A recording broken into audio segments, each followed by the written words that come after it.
دین اسلام کے بارے میں کچھ بنیادی حقائق دیکھیں گے۔ دین اسلام کیا ہے؟ دین اسلام صراط مستقیم ہے جسے دیکھ کر اللہ تعالیٰ نے تمام رسولوں کو بھیجا ہے۔ اس دین کے لیے اللہ تعالیٰ نے تمام کتابیں نازل کی ہیں۔ جو اس دین پر چلے وہی کامیاب ہو سکتا ہے۔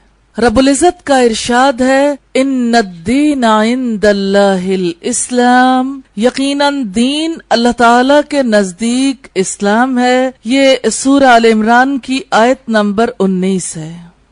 پہلی بات جو دین اسلام کے حوالے سے ہم نے دیکھی، اس کا دیکھنا اس اعتبار سے ضروری تھا کہ ہم دین اسلام کے دیے ہوئے عقیدے کو سچ سمجھتے ہیں اور اسی پر یقین رکھتے ہیں، جبکہ دنیا میں اور نظریات بھی پائے جاتے ہیں، دنیا میں اور مذاہب اور ادیان بھی پائے جاتے ہیں۔ اس لیے یہ جاننا ضروری ہے کہ سچا دین کون سا ہے اور اس کی سچائی کس لحاظ سے ہے۔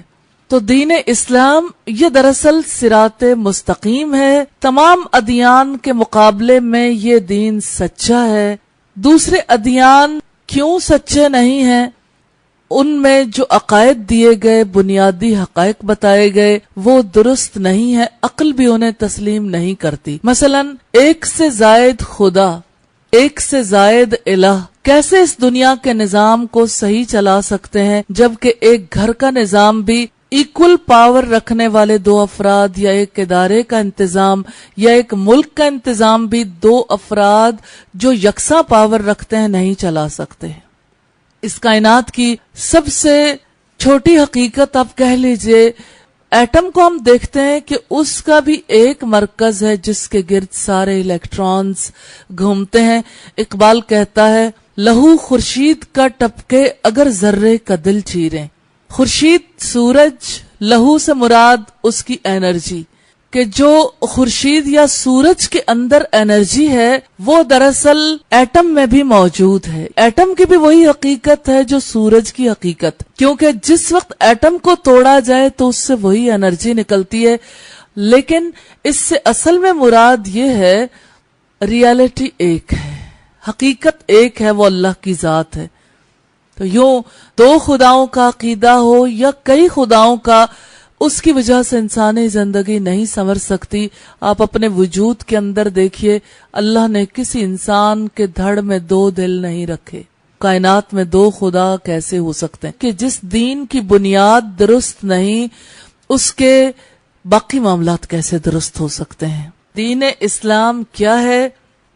دین اسلام صراط مستقیم ہے۔ صراط راستے کو کہتے ہیں، مستقیم سیدھے کو۔ تو یہ سیدھا راستہ ہے جسے دیکھ کر اللہ تعالیٰ نے تمام رسولوں کو بھیجا۔ اس کا مطلب یہ ہے کہ یہ دین خود ساختہ نہیں ہے کہ لوگوں نے بیٹھ کر خود ہی قانون لکھ لیا ہو، جیسے برٹش لا انسانوں کا تحریر کردہ اور کرسچینٹی انسانوں نے اس کتاب کو تحریر کیا، کیونکہ حضرت عیسیٰ علیہ السلام کے آسمانوں پر اٹھائے جانے کے بہت عرصے کے بعد آج کی انجیل کو تحریر کیا گیا، اور پھر اسی طرح سے دوسرے ادیان بھی انسانی ذہن کی اختراع ہیں۔ اب جو سچا دین اپنی اصلی شکل میں باقی ہے وہ دین اسلام ہے، جسے اللہ نے اپنے رسولوں کو دے کر بھیجا ہے۔ تیسری بات اسی حوالے سے کہ اسی دین کے لیے اللہ تعالیٰ نے تمام کتابیں نازل کی ہیں۔ اس کا مطلب جانتے ہیں کیا ہے؟ کہ پہلے بھی جتنی کتابیں نازل ہوئیں وہ بھی اسی دین کو لے کر نازل ہوئیں۔ پھر پہلے دینوں کے ماننے والوں کے نام مختلف کیوں تھے؟ مثلا یہودیت، عیسائیت، سب تو اللہ کے ماننے والے ہیں اور اللہ کی بات پر یقین کرنے والے بھی ہیں، اگرچہ غلطیاں اپنی جگہ پر ہیں۔ بات یہ ہے کہ اللہ تعالیٰ نے نہ یہودیت بنائی نہ عیسائیت، یہ نام تو انہوں نے خود گھڑ لیے تھے، اور اپنے پیغمبروں کے جانے کے بعد رب تعالیٰ نے تو ابتدا میں بھی یہی کہا تھا، حضرت ابراہیم علیہ السلام سے لے کر محمد رسول اللہ صلی اللہ علیہ وسلم تک اور رہتی دنیا تک کے لیے رب کا ایک ہی فیصلہ ہے، هو سماکم المسلمین، اس نے تمہارا نام مسلمان رکھا ہے۔ تو چاہے ابتدائی دور کے افراد ہوں یا آج کے دور کے جتنے لوگ بھی اس سچے دین کو ماننے والے ہیں، وہ سب مسلمان ہیں، وہ سب اسلام پر ہیں۔ تو اللہ تعالیٰ نے اسی اسلام کے لیے ساری کتابیں نازل کی، یعنی چاروں کتابیں اللہ کے اسی دین کے لیے آئی تھیں۔ جو اس دین پر چلے وہی کامیاب ہو سکتا ہے۔ یوں بات اگرچہ مختصر سی ہے، لیکن اسی ایک پوائنٹ میں ہماری ساری باتیں کلیئر ہو گئیں۔ دین جو ہم اپنائے ہوئے دین اسلام صراط مستقیم ہے، رسول اسے لے کر آئے، پھر کتابیں اسی لیے آئیں، اور کامیاب وہی ہے جو اس دین پر چلے۔ رب العزت نے فرمایا ان الدین عند اللہ الاسلام، یقیناً دین اللہ کے نزدیک اسلام ہے۔ یہ سورہ آل عمران کی آیت نمبر 19 ہے۔ دین کا مطلب کیا ہے؟ دین کا مطلب طریقہ زندگی ہے، زندگی گزارنے کا طریقہ۔ دین میں دو بنیادی چیزیں ہوتی ہیں، ایک عقیدہ اور دوسرے عمل۔ عملی زندگی کا پورا نظام ہے۔ ایک انسان کی سوچ کیسی ہو، فکر اس کی، ایک انسان کی ذاتی زندگی کیسے ہونی چاہیے، اس کی عبادات، اس کا اخلاق، اس کے معاملات، پھر خاندانی زندگی، معاشرتی زندگی، معاشی زندگی، سیاسی اور بین الاقوامی زندگی، قانونی زندگی۔ دین انڈیویجول کی ایک سوچ سے لے کر پوری زمین پر چلنے والے نظام کو ڈسکس کرتا۔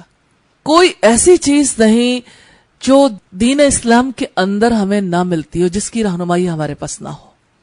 اس لیے ہمیں کسی اور کی طرف رجوع کرنے کی ضرورت نہیں ہے کہ ہم ادھورے دین پر یقین نہیں رکھتے۔ کرسچینٹی میں صرف اخلاقیات ہے، اور تورات میں اللہ کی شریعت اللہ تعالیٰ نے خود بھیجی، لیکن لوگوں نے بدل ڈالی، احکامات بدل گئے، اور دنیا کے باقی ادیان تو انسانوں نے خود بیٹھ کے گھڑ لیے۔ اس لیے اس سچے دین پر اللہ کا شکر ادا کرنا چاہیے۔ الحمدللہ کہ اللہ تعالیٰ نے ہمیں دین اسلام کو قبول کرنے کی توفیق دی۔ یہ اللہ کی ذات کا احسان ہے، ورنہ کتنے ہی لوگ ہیں جو مسلمان گھرانوں میں پیدا نہ ہونے کی وجہ سے آج مسلمان نہیں ہیں، لیکن ان کے لیے اللہ تعالیٰ آپ کو تیار کر رہے ہیں کہ اب ان کو اسلام کی دعوت انشاءاللہ آپ نے دینی ہے۔ تو آپ اسلام کیسے سکھائیں گے؟ جیسے خود سیکھیں گے۔ پہلی بات ہم نے دیکھی، اب دوسری بات دیکھیں گے۔ جو شخص اس دین کے علاوہ کسی اور مذہب پر چلے، اللہ تعالیٰ اس سے راضی نہیں ہے۔ اس بارے میں آپ دیکھنا چاہیں تو سورہ آل عمران کی آیت نمبر 85 میں دیکھ سکتے ہیں، کیونکہ یہ آیت کا ترجمہ نہیں ہے۔ یہاں جتنے ریفرنس ملیں گے آگے آپ کو، وہ اسی لحاظ سے کہ مزید ڈیٹیل کے لیے یہاں دیکھ لیں۔ اس کا موضوع جو ہے وہ سورہ آل عمران کی آیت نمبر 85 میں موجود ہے۔ جو شخص اس دین کے علاوہ کسی اور مذہب پر چلے، کیسے چلتا ہے؟ کوئی بسنت منا کر چلتا ہے، کوئی ویلنٹائن ڈے منا کر چلتا ہے، کوئی بے حجاب ہو کر چلتا ہے کیونکہ اسلام تو حجاب کا حکم دیتا ہے، کوئی اسلام پر اعتراض کر کے دوسرے ادیان پر چلتا ہے۔ ٹھیک ہے، وہ کسی کا بھی دین نہیں ہوگا، ابلیس کا تو ہے، کفر تو ہے، اسلام نہیں تو کفر ہے۔ جب ہم اسلام کے کسی حکم کو تسلیم نہیں کرتے تو اس کو انکار کہتے ہیں، اور انکار کو عربی میں کفر کہا جاتا ہے۔ حق کو چھپاتے ہیں اور حق کے چھپانے کو کفر کہا جاتا ہے۔ دوسری بات جان لیجئے، اگر کوئی چلے گا تو اللہ اس سے راضی نہیں ہوگا، اللہ تعالیٰ ناراض ہو جائیں گے، اور اللہ کی ناراضگی کا انجام کیا ہے کون نہیں جانتا۔ تیسری بات دیکھیں گے، پچھلے انبیاء علیہم السلام کا دین اسلام تھا۔ سورہ الشورى میں آپ اسے دیکھ سکتے ہیں 13 نمبر آیت میں، اور بخاری کی روایت کا نمبر ہے 3443۔ صحیح بخاری میں بھی یہی موضوع موجود ہے، پچھلے انبیاء کا دین اسلام تھا، اور دنیا میں ہر بچہ دین اسلام پر پیدا ہوتا ہے۔ سورہ الروم کی آیت نمبر 30 میں اس موضوع کو دیکھ سکتے ہیں۔ تمام انسانوں کو اسلام قبول کرنے کی دعوت دینا ضروری ہے۔ یہ کس کے لیے؟ مسلمانوں کے لیے۔ بخاری کی 2942، ابو داؤد کی 3661 نمبر روایت پہ دیکھ سکتے ہیں۔ لیکن کسی کو جبرن اسلام میں داخل نہیں کیا جا سکتا۔ سورہ البقرہ کی آیت نمبر 256 میں دیکھ سکتے ہیں، لا اکرہ فی الدین، دین کے معاملے میں کوئی زبردستی نہیں ہے، کسی کو جبرن اس دین میں داخل نہیں کیا جا سکتا۔ ہاں، دین میں آنے کے بعد دین پر عمل پیرا ہونے کے لیے جبر کیا جائے گا، چاہے وہ ماں یا باپ ہوں۔ 10 برس کا بچہ ہو جائے تو جبرن نماز پڑھوانی ہے، ان کی ذمہ داری ہے، لیکن 7 برس سے وہ عادی کرنے کی کوشش کریں گے، تب اس کے ریزلٹس آئیں گے۔ چھٹی بات یہ ہے کہ جو شخص عقیدہ توحید کی حقیقت کو سمجھ کر طاغوت کا انکار کر کے شرک سے پاک ہو کر اللہ کی توحید اور محمد رسول اللہ صلی اللہ علیہ وسلم کی رسالت کا اقرار کر لے، اس کی دل سے تصدیق کرے اور ان سارے احکامات کی پابندی کرنے کا ارادہ کرے جو اللہ تعالیٰ نے فرض قرار دیے ہیں، تو وہ کلمہ توحید کا اقرار کر کے اسلام قبول کر سکتا ہے۔ یہ بات سمجھنے کی ہے۔ کوئی شخص اسلام قبول کرنا چاہتا ہے، وہ کیسے کرے گا؟ اس میں صرف نان مسلمز کا معاملہ نہیں، مسلمانوں کو بھی اس کو ضرور دیکھنا چاہیے۔ شرائط وہی ہیں ہر ایک کے لیے۔ جو شخص عقیدہ توحید کی حقیقت کو سمجھ کر، آپ ذرا مجھے بتائیں گے آپ کی سوسائٹی میں کتنے لوگ ہیں جنہوں نے عقیدہ توحید کی حقیقت کو سمجھ رکھا ہے؟ ابھی تو آپ خود بھی اس پوزیشن میں نہیں ہیں۔ پہلے نمبر پہ سمجھنا آتا ہے نا، تو پہلی شرط ہے عقیدہ توحید کی حقیقت کو سمجھنا۔ دوسری ہے طاغوت کا انکار کرنا، تو اس کا مطلب ہے اس کی ضرورت ہے کہ طاغوت کے انکار کی حقیقت کو سمجھا جائے، پھر عملی طور پر انکار کیا جائے۔ پھر شرک سے پاک ہونا، شرک سے وہ پاک ہوگا جو شرک کو سمجھے گا شرک کیا ہے، پھر وہ شرک سے پاک ہوگا، پھر اللہ کی توحید اور محمد صلی اللہ علیہ وسلم کی رسالت کا اقرار کرے۔ اقرار کہاں آتا ہے؟ 4 نمبر پر۔ ہمارے یہاں کتنی چیزیں غائب ہیں؟ پیچھے کی 3 چیزیں غائب ہیں۔ توحید کی حقیقت کو سمجھنا، طاغوت کے انکار کی حقیقت کو سمجھ کر انکار کرنا، اور شرک کی حقیقت کو سمجھ کر اس سے پاک ہونا۔ اصلاً یہ 5 چیزیں ہیں، اور پھر اگلی بات آتی ہے توحید کا اقرار۔ اتنی چیزیں، یعنی ان کا اہتمام کیے بغیر جب صرف اقرار کریں گے تو ظاہر ہے وہ تو خالی برتن کی طرح بجے گا ہی، انسان خالی ڈھول ہے۔ اور ایسا ہے کہ ساری شخصیات جنہوں نے اسلام قبول کیا وہ ایسے ہی نہیں ہو گئی۔ کچھ پتا نہیں کہ اللہ پر ایمان لانے کا مطلب کیا ہوتا ہے، اس کی حقیقت کیا ہے، تقاضے کیا ہے، کفر کیا ہے، طاغوت کیا ہے، اس سے انکار کرنے کا مطلب کیا ہے، شرک کیا ہے، اس سے کیسے پاک ہو سکتے ہیں۔ کیسے ممکن ہے جس کو یہ خبر ہی نہ ہو شرک کی طرف لے جانے والے ذرائع کون سے، وہ ان ذرائع سے بچ جائے؟ یعنی جس کو اس کا یقین نہیں ہے کہ شرک کی طرف لے جانے والا ذریعہ یا یہ کس اعتبار سے شرک ہے، وہ کیسے بچے گا؟ دین کے معاملے میں ہم نے کتنی زیادتی کا ثبوت دیا ہے۔ ایک جہالت ہے، جاہلوں کی فوج، ظفر موج، ہر طرف جاہل ہی جاہل، اپنے اللہ سے جاہل، اپنی ناکامی سے، اپنے ہمیشہ کے خسارے سے جاہل، اسلام کی حقیقت کا پتہ ہی نہیں ہے۔ یہ ریزن ہے مسلمانوں کے رب سے دور ہونے۔ پھر عبادت میں لطف کہاں سے آئے، پھر اخلاق کہاں سے درست ہوں، پھر معاملات کہاں سے سنوریں۔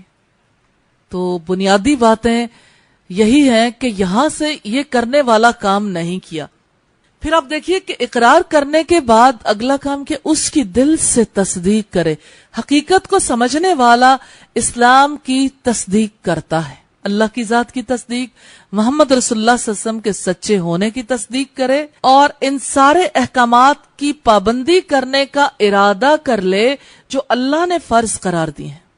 دین اسلام نے جتنے احکامات ہمیں دیے ہیں سب کی پابندی کرنے کا اگر ارادہ کر لے کوئی، پھر وہ اسلام کا اقرار کرے گا، پھر وہ اسلام قبول کر سکتا ہے۔ جس کا ارادہ ہی نہیں پابندی کرنے کا، وہ مسلمان کیسے ہو سکتا ہے؟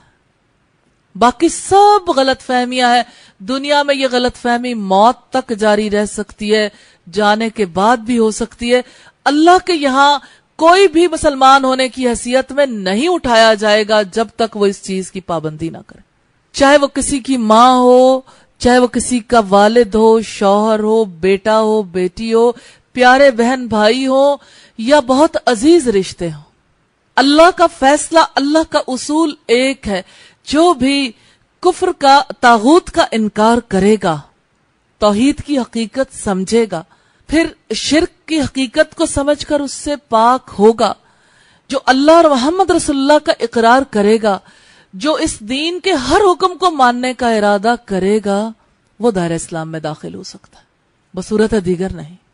اب اپنے اپنے اسلام کا جائزہ لینے کی ضرورت ہے، ہم کہاں پہ ہیں، لیکن مجھے اللہ سے امید ہے کہ اللہ تعالی ہم سب کی اس کوشش کو قبول فرمائیں گے کہ ہمارا حاضر ہونا کم از کم اس بات کا ثبوت ضرور ہے کہ ہم چاہتے ہیں کہ اس دین کو سمجھیں، اس کی حقیقت کو سمجھیں اور اس پر عمل پیرا ہوں۔ لیکن ایک چیز کی نیت آپ بھی کر لیں کہ اس دین کے جتنے احکامات رب نے بتائے ہیں انشاءاللہ اس کو سمجھ کر اس پر عمل کرنا ہے۔ اسلام میں داخل ہونے والے ہر شخص پر غسل فرض ہے۔ جو بھی اسلام قبول کرنا چاہتا ہے وہ پہلے غسل کرے گا، پھر کلمہ توحید کا اقرار کرے گا، خالی خولی اقرار نہیں۔ اس کے پیچھے کیا ہے؟ عقیدہ توحید کی حقیقت کو سمجھنا۔ اس کے پیچھے اور کیا ہے؟ طاغوت کا انکار کرنا، شرک کی حقیقت کو سمجھ کر اس سے پاک ہونا، پھر زبان سے اقرار کرنا اور دل سے بھی اقرار کرنا، اور پھر سارے احکامات کی پابندی کو قبول کرنے کا ارادہ کرنا۔ تب انسان جو مسلمان نہیں ہے وہ غسل کرے گا، پھر غسل کرنے کے بعد اسلام قبول کرے گا، کیونکہ رب تعالیٰ نے فرمایا انما المشرکون نجس، کہ مشرک نجس ہیں، گندگی ہیں، وہ پاک نہیں ہوتے، کیونکہ یہ مانوی گندگی ہے نا، اپنے عقیدے کی خرابی کی وجہ سے۔ پھر وہ غسل کریں گے، پاک ہوں گے، پھر کلمہ توحید کا اقرار کریں گے۔ آپ اس کے بارے میں جاننا چاہیں تو ابو داؤد کی 355 نمبر روایت پر 355 پر دیکھ سکتے ہیں۔ اسلام لانے کے بعد پچھلے سب گناہ معاف ہو جاتے ہیں۔ اب یہ پچھلی زندگی میں جو کچھ بھی کیا، اب سچے دل سے اسلام قبول کیا، پچھلے گناہ اللہ تعالیٰ معاف کر دیتے ہیں، کیونکہ اسلام لانے کے بعد سب سے پہلا اندیشہ جو انسان کو لاحق ہوتا ہے، غم جو چمٹ جاتا ہے، وہ یہ کہ ہماری پچھلی زندگی، ساری کی ساری زندگی ضائع، اس زندگی کا کیا بنے گا؟ تو پچھلے گناہ رب تعالیٰ معاف کر دیتے ہیں۔ آپ اس کے بارے میں دیکھنا چاہیں صحیح الجامع الصغیر میں دیکھ سکتے ہیں 2777 پہ۔ انسان کو موت تک اسلام پر قائم رہنے کا حکم ہے۔ اگلی بات یہی ہوتی ہے انسان کے دل میں کہ آخر کب تک اسلام پر قائم رہنا؟ موت تک۔ آپ اس کے بارے میں جاننا چاہیں آل عمران کی آیت نمبر 102 میں رب العزت کا ارشاد ہے یا ایھا الذین آمنوا اتقوا اللہ حق تقاتہ، اے لوگو جو ایمان لائے ہو اللہ سے ڈر جاؤ جیسا کہ ڈرنے کا حق ہے۔ ولا تموتن الا وانتم مسلمون، تمہیں موت نہ آئے مگر اس حالت میں کہ تم اللہ کے فرما بردار، تم مسلمان ہو۔ تو آل عمران کی آیت نمبر 102 اور ابو داؤد کی 3201 پر دیکھ سکتے ہیں۔ اسلام سے مرتد ہونے کی سزا قتل ہے، یعنی ایک بار اسلام قبول کرنے کے بعد اسلام کو چھوڑ دینا یہ ارتداد ہے، اور فتنہ ارتداد میں مبتلا ہونے والا مرتد ہے۔ تو اسلام سے مرتد ہونے کی سزا قتل ہے، ابو داؤد کی 4351 نمبر روایت پہ دیکھ سکتے ہیں۔ اسلام سے مرتد ہونے کا مطلب یہ ہے کہ انسان اللہ تعالی کے دین کو سچا نہ مانے، اس دین کے احکامات پر عمل پیرا نہ ہو، جزوی طور پر کوئی عمل پیرا نہیں ہوتا، غلطی ہو جاتی، نافرمانی ہو جاتی، لیکن جو بنیادی دین کے احکامات ہیں ان کو تسلیم نہ کرنا اور اس دین کے تقاضوں کے خلاف چلنا، یہ ارتداد ہے۔ غلطیاں ہوتی ہیں، یہ اس وجہ سے ہوتی ہیں کہ عقیدہ درست نہیں ہے۔ جب عقیدہ آپ سیکھیں گے تو انشاءاللہ آپ خود فیل کریں گے کہ آپ کے لیے حکم کو قبول کرنا، اس پر عمل پیرا ہونا ہرگز مشکل نہیں ہوگا۔ لیکن معاملہ ڈینجرس ہے کہ انسان زبان سے کہے اللہ تیری مانتے ہیں اور عمل بالکل اس کے خلاف ہو۔ اس لیے غلطیوں کی اصلاح کرنے کی ضرورت ہے اور اس کے لیے علم کی ضرورت ہے. علم کی وجہ سے انشاءاللہ عمل بدلے گا. انشاءاللہ اللہ سے دعا ہے کہ اللہ تعالی ہمیں باعمل مسلمان بننے کی توفیق عطا فرمائے. 11ویں بات ہے، اہل اسلام کا زمین میں بنیادی کردار یہ ہے کہ وہ اللہ تعالی کے گواہ بن کر رہیں. صحیح بخاری کی روایت ہے 1367 نمبر پر، جس میں اس موضوع کو دیکھ سکتے ہیں. اللہ تعالیٰ کے گواہ بننے سے کیا مراد ہے؟ اس سے مراد یہ ہے کہ ایک انسان خود تو جن عقائد پر یقین رکھتا ہے، خود جس دین پر ہے، دوسروں کو زبان سے بھی دین کی دعوت دے اور اس کا عمل بھی گواہ ہو. یعنی زبان اور عمل دونوں گواہ بن جائیں کہ اللہ ایک ہے، اور اسی کا حکم ہماری ذات پر بھی چلتا ہے اور کائنات پر بھی، اور ہر انسان پر چلنا چاہیے. 12ویں بات ہے، اہل اسلام کے لیے خوشخبری ہے. حضرت ابو ہریرہ سے روایت ہے کہ رسول اللہ صلی اللہ علیہ وسلم نے فرمایا، اسلام کی ابتدا غربت یعنی اجنبیت سے ہوئی، اور پھر یہ حالت غربت کی طرف لوٹ آئے گا. پھر غرباء کے لیے خوشخبری ہو.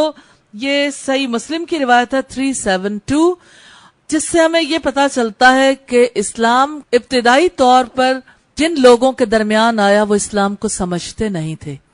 پھر محمد رسول اللہ صلی اللہ علیہ وسلم نے اسلام کی حقیقت سمجھائی، عقیدہ توحید کی، رسالت کی، آخرت کی، پورا اسلام سکھایا. پھر وہ دین اجنبی نہ رہا، لوگ اس دین پر عمل پیرا ہو گئے، اور صرف دین انسان کا انفرادی معاملہ نہ رہ گیا، اس دین کو سب نے قبول بھی کیا، اور ریاست کا دین بھی وہی ہو گیا.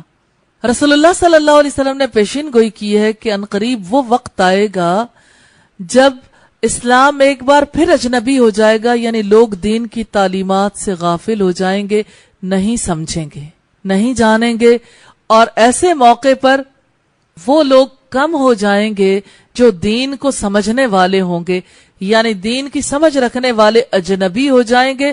فطوبى للغرباء، تو خوشخبری ہے ان چند افراد کے لیے جو دین کو سمجھنے والے ہوں اور دین سے محبت رکھنے والے ہوں. یہ خوشخبری آپ کے لیے بھی ہے، اور یہ محمد رسول اللہ صلی اللہ علیہ وسلم کی زبان سے کہ جو اپنے ماحول میں اجنبی ہو جاتے ہیں، جو تعداد میں بہت کم ہے لیکن دین کی سمجھ رکھتے ہیں، انہی کے لیے خوشخبری ہے. یہ روایت صحیح مسلم کی ہے. آگے دیکھیں گے دین اسلام کے کتنے درجات ہیں. دین اسلام کے 3 درجے ہیں. نمبر 1 اسلام، نمبر 2 ایمان، نمبر 3 احسان. دین اسلام کا پہلا درجہ اسلام ہے. اسلام کیا ہے؟ اسلام سے مراد اللہ تعالی کی توحید پر ایمان لا کر اس کی اطاعت اختیار کرتے ہوئے اس کا فرما بردار ہو جانا، اور شرک اور اہل شرک سے برات کا اظہار کرنا. نمبر 2 اسلام کے 5 ارکان ہیں. حضرت ابن عمر سے روایت ہے کہ رسول اللہ صلی اللہ علیہ وسلم نے فرمایا، اسلام کی عمارت 5 چیزوں پر اٹھائی گئی. اس بات کی گواہی دینا کہ اللہ کے سوا کوئی سچا معبود یعنی کوئی معبود برحق نہیں، اور محمد صلی اللہ علیہ وسلم اللہ کے بھیجے ہوئے رسول ہیں، اور نماز قائم کرنا، اور زکوٰۃ دینا، اور حج کرنا، اور رمضان کے روزے رکھنا. صحیح بخاری کی یہ روایت ہے، حدیث کا نمبر ہے 8. یہاں پہ درجات کے حوالے سے ممکن ہے آپ کے ذہن میں کوئی کنفیوژن ہو. دین کو قبول کرنے کے بعد سب لوگوں کی حالت ایک جیسی نہیں رہتی. اس دین میں کوئی بہت آگے نکل جاتا ہے اور کوئی ابتدائی درجے پر ہی ہوتا ہے. تو یہ کیٹیگریز ہیں. پہلا درجہ لوور لیول کیا ہے؟ اسلام کی انٹری ہو گئی، ابھی بہت آگے نہیں گئے. دوسرا درجہ ایمان ہے، اور تیسرا احسان. تینوں کو ہی سمجھنے کی ضرورت ہے کہ اسلام سے کیا مراد ہے. اسلام سے مراد اللہ کی توحید پر ایمان لا کر اس کی اطاعت اختیار کرتے ہوئے فرما بردار ہو جانا، یعنی منیمم لیول بھی یہ ہے اقرار کے ساتھ تسلیم، یعنی ان احکامات کو تسلیم کرنا اور فرما بردار ہونا. کم از کم شرط یہ ہے کہ جو اللہ نے کہا اس کا فرما بردار ہو جانا، یہ اسلام ہے۔ پھر جو لوگ کچھ باتیں مانتے ہیں کچھ نہیں مانتے، وہ کون ہوتے ہیں اس کے بارے میں بھی ہم جانیں گے۔ وہ فاسق ہوتے ہیں، مسلم نہیں ہوتے۔ تو فاسق کون ہوتا ہے؟ جو دین اسلام پر چلتا ہے لیکن کچھ باتوں میں نہیں چلتا، وہاں پر اطاعت کے دائرے سے نکل جاتا ہے۔ مسلمان وہی ہے جو اللہ تعالیٰ کی مکمل اطاعت اور فرما برداری کرتا ہے، لیکن اس کے کاموں کی کوالٹی کس طرح سے امپروو ہوتی ہے؟ جتنا جتنا ایمان بڑھتا ہے اتنی اتنی کوالٹی بہتر ہوتی ہے، حتیٰ کہ اس کے اعمال میں حسن پیدا ہو جاتا ہے۔ جیسے دیکھیے، کلاس 1 کا بچہ بھی لکھتا ہے، لیکن ماسٹرز لیول کا بچہ کس طرح سے لکھتا ہے؟ دونوں کے لکھنے میں بہت فرق ہے۔ یہ پختگی کیسے آتی ہے؟ گریجولی، آہستہ آہستہ۔ اگر رائٹنگ سکل کے لحاظ سے دیکھیں، اگر آپ یہ دیکھیں کہ ایک بچہ جو ہے وہ ابتدا میں پہلے تو یعنی بیٹھتا بھی نہیں، پھر بیٹھنے لگ جاتا ہے، پھر کرال کرتا ہے، جب یہ شروع میں چلتا ہے، اور پھر جب وہ تیز بھاگتا ہے، کیا دونوں درجے برابر ہیں؟ نہیں۔ اسی طرح سے اسلام میں بھی لوگ برابر نہیں ہوتے۔ دین اسلام کو قبول کرنے والوں کی 3 کیٹیگریز ہو جاتی ہیں۔ پہلی کیٹیگری پر وہ ہے جو کم از کم اقرار کر کے، تسلیم کر کے ان پر عمل پیرا ہو جائے، فرما بردار بن جائے۔ پھر اگلی کیٹیگری ہے ایمان کی، اور احسان کیا ہے اس کو بھی دیکھیں گے۔ اس کا مطلب یہ ہے کہ ہمیں منیمم لیول پر اسلام، ایمان اور احسان کا پتہ تو ہونا چاہیے کہ یہ جو اپ گریڈیشن ہے یہ کیسے ہوتی ہے۔ ایک پرائمری سکول والا پروموٹ ہو جاتا ہے، ہر دنیا کا بندہ جانتا ہے کہ اس کی پروموشن ہوگی، کس طرح سے وہ اگلے سکول میں چلا جائے گا، ہائی سکول میں، پھر ہائر سیکنڈری سکول میں یا کالج میں، پھر کالج سے یونیورسٹی میں۔ یہ اپ گریڈیشن ہوتی ہے نا۔ جیسے کوئی شخص جاب شروع کرتا ہے تو ابتدا میں جس سکیل پر وہ جاب کرتا ہے ہمیشہ وہی نہیں رہتا۔ جتنی اس کے کام میں پختگی آتی ہے، ریکوائرمنٹس اور پوری کرتا ہے، مثلا کوئی گریڈ 17 میں ہے، پھر وہ 18 میں چلا جاتا ہے، پھر وہ 19، 20، 21، 22، یعنی آگے اس کی اپ گریڈیشن ہوتی جاتی ہے۔ ترقی کرنا انسان کی عظیم چاہتوں میں سے، تمناؤں میں سے کہ انسان ترقی کرے، لیکن کتنی عجیب بات ہے کہ اسلام میں ترقی کرنے کو آج کا مسلمان نہیں جانتا کہ اسلام میں ترقی کیسے ہو سکتی ہے۔ یہ درجات دراصل اسی مقصد کے لیے قائم ہے، اور یہ رسول اللہ کے عہد سے اسلام میں ترقی اسی طرح سے ہوگی۔ مثال کے طور پر حضرت جبریل علیہ السلام جس وقت محمد رسول اللہ صلی اللہ علیہ وسلم کے پاس آئے تو انہوں نے سوال کیے تھے رسول اللہ سے، مل اسلام، پہلے اسلام کے بارے میں، اسلام کیا ہے؟ مل ایمان، ایمان کیا ہے؟ مل احسان، احسان کیا ہے؟ جو جواب اس وقت محمد رسول اللہ صلی اللہ علیہ وسلم نے دیا تھا، الحمدللہ ان لوگوں نے اپنے سینوں اور اپنے عمل میں محفوظ کیا۔ آج بھی ایک حرف کی تبدیلی کے بغیر بات وہی۔ تو مسلمان یہ جانتے ہیں کہ اصولوں پر فکسڈ اور فوکسڈ رہنا چاہیے۔ جو بنیادی چیزیں یہ کہیں کسی جگہ نہیں بدلیں گی۔ مسلمانوں کو ہمیشہ اس غلط فہمی میں مبتلا کیا جاتا ہے کہ آپ کے تو فرقے ہی بہت ہیں، کس کی مانے کس کی نہ مانے، اللہ کی مان لیں بس ختم، رسول اللہ کی مان لیں۔ آپ جتنا پڑھیں گے نا دین کو، آپ کو پتا چلے گا کہ دین کی بنیادوں میں کوئی اختلاف نہیں ہے، بنیادی امور میں کوئی اختلاف نہیں۔ محض اختلافات کو سامنے رکھ کے پوری اسلامی دنیا کو دین سے دور کر دیا۔ تو آپ دیکھیے، خوشی ہو رہی ہے اس بات پہ کہ اپ گریڈیشن کا پتہ چل رہا ہے کہ ہم نے ترقی کیسے کرنی ہے انشاءاللہ۔ اور بالکل ابتدا میں ہی اس کی وضاحت ہے کہ آپ جس دین کو قبول کرنے والے ہیں اس دین میں کیسے آگے بڑھ سکتے ہیں۔ ہم پہلی بات دیکھ رہے ہیں، منیمم لیول یہ ہے اقرار اور اللہ کے احکامات کو تسلیم کرنا، اور تیسرے نمبر پر فرما بردار ہونا۔ یہ اسلام ہے، اس کے بغیر کوئی اسلام پر نہیں ہے، دھوکہ ہے، غلط فہمی ہے۔ اسی طرح سے اسلام ہی میں ایک اور بات شامل ہے، یعنی جیسے اسلام کے احکامات قبول کر کے فرما بردار بننا، ایسے ہی شرک اور اہل شرک سے برات کا اظہار کرنا بھی اسلام میں آتا ہے۔ شرک کی حقیقت کو سمجھنا اور شرک سے خود کو پاک کرنا، اس سے بری و ذمہ ہونا، اور جو لوگ شرک کرنے والے ان سے الگ ہو جانا، ان سے برات کا اظہار کرنا کہ ہمارا ان سے کوئی تعلق نہیں، کیونکہ اس کے بغیر انسان انہی کے ساتھ کنسیڈر کیا جائے گا۔ اگرچہ انسان اسلام قبول کر لے، اب اس کو ملا جلا رہنے کی اجازت نہیں ہے کہ وہ اپنے عقائد کو، اپنے دین کو دوسروں کے ساتھ ملا کے رکھے، اس کی گنجائش نہیں ہے دین۔ شرک اور اہل شرک سے جب تک برات کا اظہار نہیں کرتا تو اس کا اسلام ہی قابل قبول نہیں ہے۔ اسی طرح سے دوسری بات ہم نے دیکھی تھی کہ اسلام کے کتنے ارکان ہیں۔ اسلام کے 5 ارکان ہیں، اور یہاں ہم نے حضرت ابن عمر سے روایت دیکھی، 5 چیزوں میں سے پہلی چیز کیا ہے؟ اللہ کے سوا کوئی معبود برحق نہیں، سچا کاٹ دیجئے یہاں سے، اور محمد صلی اللہ علیہ وسلم اللہ کے بھیجے ہوئے رسول ہیں۔ اور نماز قائم کرنا، اس کا مطلب ہے جو نماز قائم نہیں کرتا وہ کہاں جاتا ہے؟ دیکھنے کی بات ہے نا۔ زکوٰۃ دینا، حج کرنا، رمضان کے روزے رکھنا، یہ 5 بنیادیں۔ اگر کوئی ان 5 بنیادوں جن پر پورے دین کی عمارت اٹھتی ہے، اگر کوئی ان کا انکار کرتا ہے تو وہ دائرہ اسلام میں نہیں رہتا۔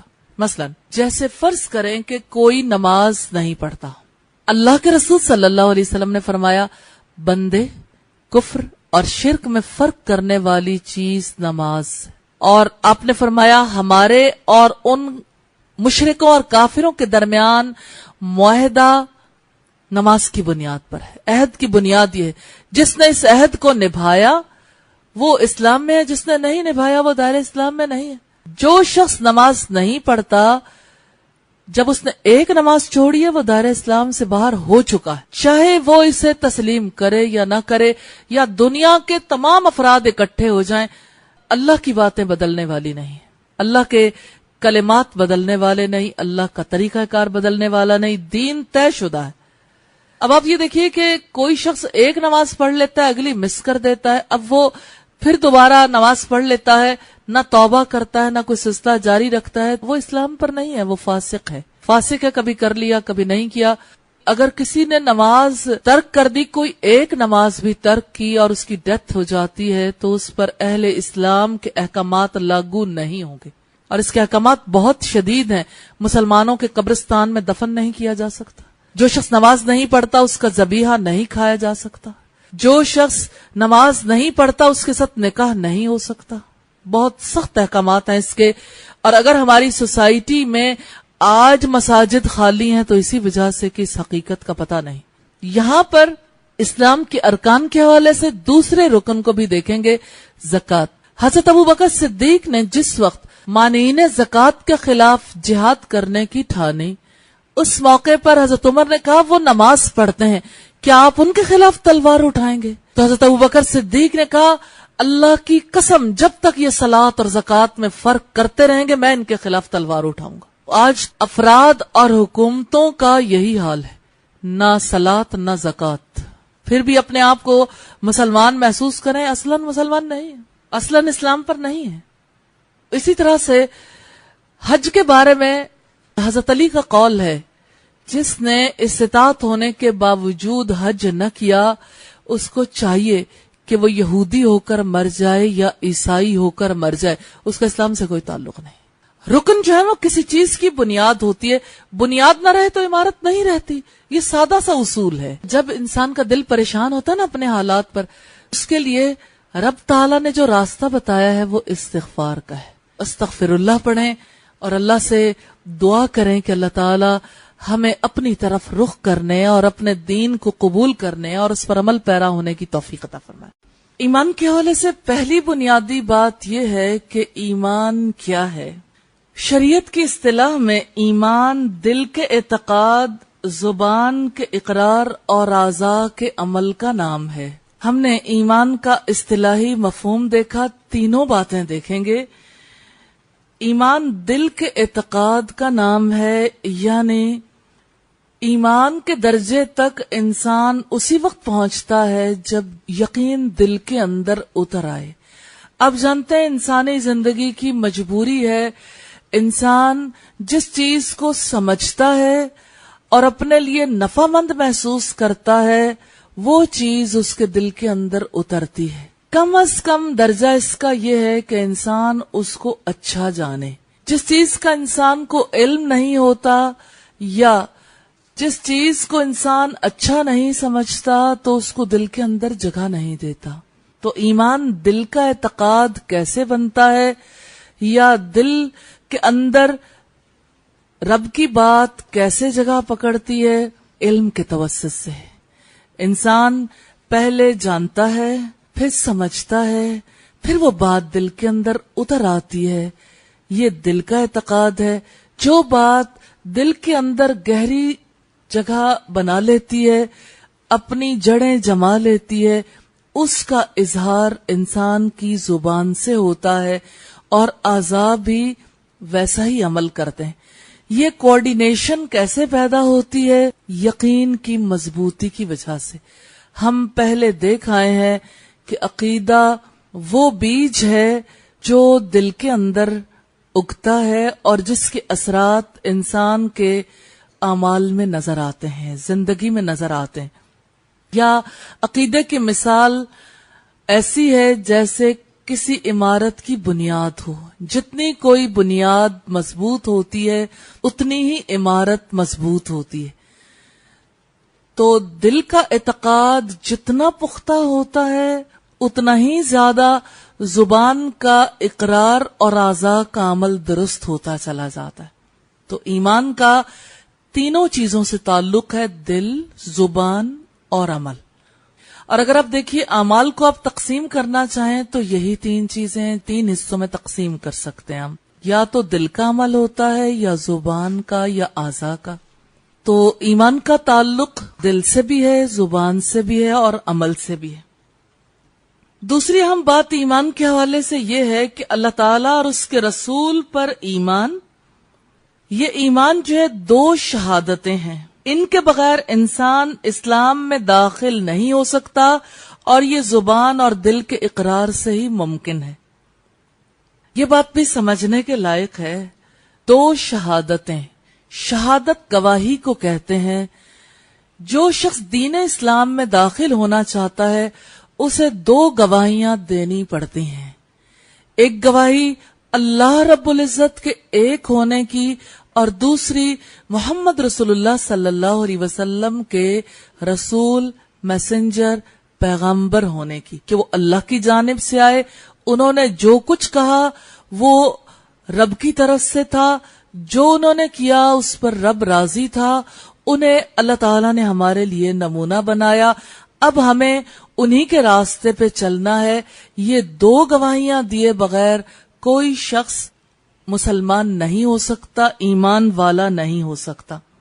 تو گواہی جو ہے اس کے بغیر انسان اسلام میں داخل نہیں ہو سکتا. یہ زبان اور دل کے اقرار سے ممکن ہے. اب دیکھیے بہت سی باتیں ہیں جن کا اقرار انسان اپنی زبان سے کرتا رہتا ہے لیکن دل اس کا ساتھ نہیں دیتا. یہ نفاق ہے جہاں دل اور زبان میچ نہیں کرتے. اندر کچھ اور ہے، زبان پر کچھ اور ہے. اسی وجہ سے اقبال نے کہا تھا، لغت غریب جب تک تیرا دل نہ دے گواہی. لغت کا مطلب زبان، غریب کا مطلب ہے اجنبی. اجنبی زبان کے الفاظ ہیں جب تک کہ تمہارا دل اس کی گواہی نہیں دے دیتا کہ یہی سچ ہے، یہی حق ہے، یہی ازلی صداقت ہے. تو یوں ہمیں پتہ چلتا ہے کہ دل کا اقرار ضروری ہے. دل کے عمل کے بغیر زبان کا عمل تسلیم نہیں کیا جاتا. دین اسلام میں دل کے اس عمل کی کتنی ویلیو ہے. نبی صلی اللہ علیہ وسلم نے فرمایا، انما الاعمال بالنیات. یقیناً اعمال نیتوں سے ہیں اور نیت، انٹینشن، ارادہ، یہ کیا ہے؟ اس کا تعلق انسان کے قلب سے ہے. ارادہ انسان دل سے کرتا ہے. آپ کوئی بھی کام کرنا چاہیں زندگی میں تو تجربہ کرتے ہوں گے. اس کے لیے زبان کا قول میٹر بعد میں کرتا ہے، پہلے دل کا ارادہ. مثلا آپ اٹھ کے یہاں سے جانا چاہیں تو آپ زبان سے اقرار نہیں کریں گے، لیکن آپ کے دل کے اندر ایک بات آئے گی تو آپ اس کے مطابق عمل کریں گے.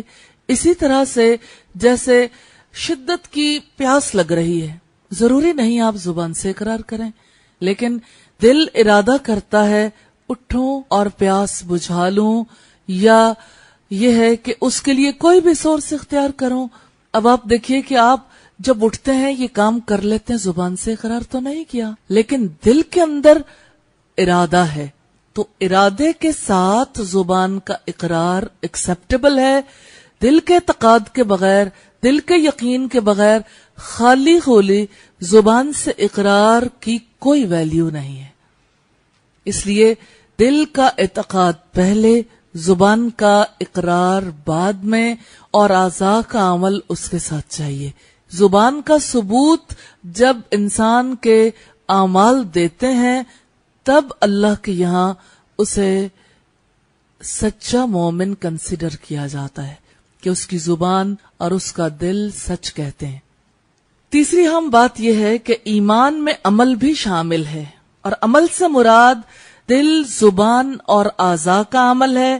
رب العزت نے سورہ البقرہ کی آیت نمبر 143 میں نماز کو ایمان قرار دیا ہے، اور نماز دل، زبان اور اعضاء کا عمل ہے. اب تک کی بات جو ہم نے دیکھی وہ یہ کہ ایمان دل کا اعتقاد ہے، زبان کا اقرار اور اعضاء کا عمل.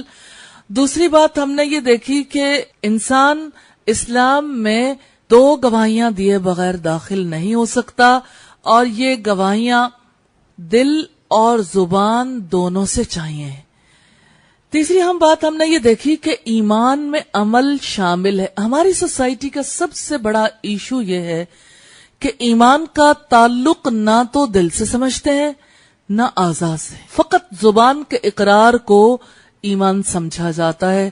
اسلامی اصطلاح میں ایمان کا تعلق دل سے بھی ہے اور اعضاء سے بھی، زبان کے ساتھ ساتھ. تو ایمان جو ہے وہ فقط قول کا نام نہیں ہے، قول کے ساتھ عمل بھی چاہیے.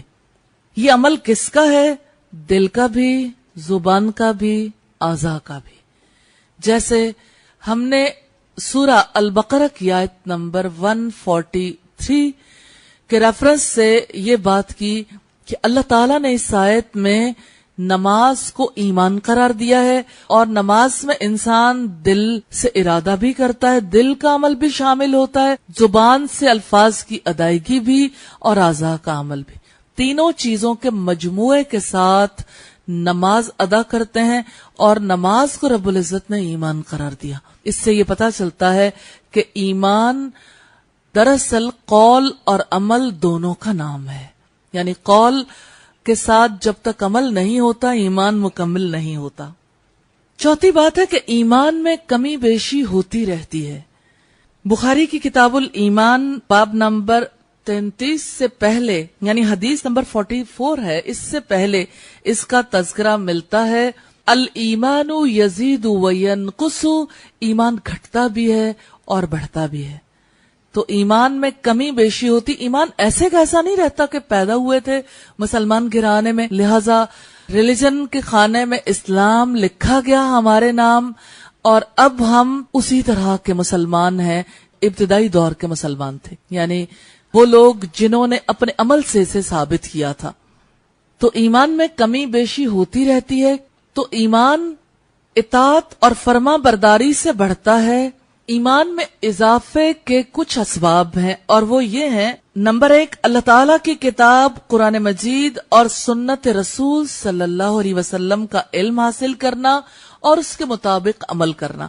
ایمان میں اضافے کا سب سے پہلا سبب آپ نے دیکھا علم ہے. کس چیز کا؟ وحی کا علم، جو وحی مطلوع ہے قرآن مجید کی صورت میں، اور وحی غیر مطلوع یعنی حدیث رسول. تو ایمان میں اضافے کا سبب علم ہے. تو ایمان اطاعت اور فرما برداری سے بڑھتا ہے اور نافرمانی اور سرکشی سے گھٹتا ہے. دوسری اہم بات یہ ہے ایمان میں اضافے کی، یہ باتیں خاص طور پر نوٹ کر لیجئے زندگی کے لیے کہ ایمان میں اضافہ کیسے ہو سکتا ہے. اللہ تعالیٰ کے اسماء و صفات کا فہم حاصل کرنا، یعنی اس کا علم بھی لینا اور اس کی انڈرسٹینڈنگ، اس کی سمجھ بوجھ پیدا کرنا، لیکن اسماء و صفات کا تعلق ہماری عقل سے نہیں ہے۔ اللہ تعالیٰ کے نام ویسے ہی ہیں جیسے اس نے اپنے لیے مناسب سمجھے، اور وہ ویسا ہی ہے اپنی صفات کے اعتبار سے جیسا اس نے اپنی کتاب میں بتایا یا جیسا محمد رسول اللہ صلی اللہ علیہ وسلم کے توسط سے ہمیں پہنچا۔ اس لیے اسماء و صفات کے حوالے سے ہم اپنی عقل سے کوئی ایک بات بھی کریں گے تو ایمان پر برقرار نہیں رہیں گے۔ تو اللہ تعالیٰ کے بارے میں ہم ذاتی طور پر اپنے فہم کے مطابق کمنٹ اس لیے نہیں کر سکتے کہ ہم نے نہ آنکھوں سے دیکھا ہے نہ حواس سے محسوس کیا ہے۔ ہم اس کی ذات کے بارے میں اسی طرح سے فہم حاصل کر سکتے ہیں جیسے اس نے خود بتایا۔ تو دوسرا سبب ہے اللہ تعالیٰ کے اسماء و صفات کا فہم حاصل کرنا۔ اب آپ دیکھ لیجئے ذمہ داریاں کتنی بڑی ہیں ایمان میں اضافے کے حوالے سے۔ تیسری اہم بات ہے قرآن حکیم کی تلاوت اور اس میں غور و فکر کرنا۔ چوتھی بات ہے حدیث اور سیرت رسول صلی اللہ علیہ وسلم کا علم حاصل کرنا۔ پانچویں ہے رسول اللہ کی سنت کی اتباع کرنا۔ چھٹی ہے اللہ تعالیٰ کی مخلوقات میں غور و فکر کرنا، اور ساتواں ہے اللہ کا کثرت سے ذکر کرنا اور دعائیں مانگنا۔ قرآن مجید کے علم حاصل کرنے میں اور تلاوت کرنے میں کیا فرق ہے؟ علم حاصل کیا جاتا ہے باقاعدہ طور پر استاد کے توسط سے، اور تلاوت خود کی جاتی ہے، یعنی یہ تنہائی کا عمل ہے، اور علم باقاعدہ یعنی اسے اجتماعی ماحول میں سیکھا جاتا ہے۔ اسی طرح سے قرآن مجید میں غور و فکر کرنے سے مراد یہ ہے کہ جو کچھ پڑھا ہے سمجھا ہے بار بار اس پر غور و فکر کیا جائے، یعنی بار بار اس کے معنی اور مفہوم کو اپنے دماغ میں حاضر کیا جائے، اور یہ دیکھا جائے کہ اس میں میرے کرنے والا کام کون سا ہے، اور یہ کہ رب تعالیٰ کی اس میں ہمارے لیے رحمت کیا ہے، اور یہ کہ کون سے ایسے کام ہیں جن سے رکنے کا حکم دیا گیا۔ تو کتنے ہی پہلو ہیں غور و فکر کے جن پر توجہ کرنے کی ضرورت ہے۔ اسی طرح سے سنت رسول کا علم حاصل کرنا، سیرت رسول کا علم حاصل کرنا، اس میں کیا فرق ہے؟ کیا حدیث اور سنت میں کچھ فرق ہے؟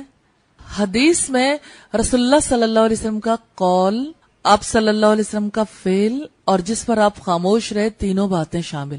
سنت وہ طریقہ ہے جو نبی صلی اللہ علیہ وسلم نے اختیار کیا، اور اسی طرح سے سیرت سے مراد آپ صلی اللہ علیہ وسلم کی پوری حیات ہے، حیات طیبہ، یعنی آپ صلی اللہ علیہ وسلم کا طریقہ زندگی بھی اس میں آ جاتا ہے، آپ کے حالات بھی اس میں آ جاتے ہیں، جو واقعات آپ کو پیش آئے سبھی کچھ اس میں آ جاتا ہے۔